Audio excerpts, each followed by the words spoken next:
काल माझी मम्मी आली गावाहून.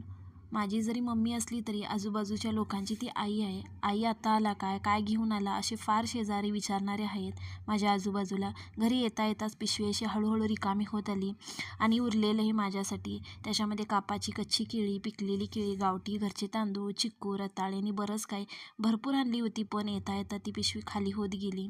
आज मी तुम्हाला माझ्या माहेराहून कच्ची केळी आणलेली त्याचीच एक छानशी अशी रेसिपी करून दाखवणार आहे. ती म्हणजे कच्च्या केळीची कापं. आता मी 2 कच्ची केळी घेतले, त्याला धुवून अशी साल काढून घेतले चांगले आणि मधून चिरून घेऊन असे जाडसर काप काढून घेतले सुरीने आणि ते जाडच काढून घ्या एकदम काप. एकदम असे पातळ काढू नका, नाही तर फ्राय झाल्यावरती ते असे वातड बनतात. काप काढून झाल्यानंतर ते थंड पाण्यामध्ये ठेवून द्या, नाहीतर असं बाहेर ठेवला की नाही ते काळे पडतात, म्हणून थंड पाण्यामध्ये ठेवून द्यायचं. आता मसाला बनवूया. हळद पावडर, लाल तिखट, गरम मसाला, मीठ, पाव चमचा आमचूर पावडर किंवा लिंबाचा रस, 1 चमचा बेसन टाकून हाताने मिक्स करून घ्यायचं आणि 2 ते 3 चमचे पाणी टाकून पीठ मिक्स करून घ्यायचं.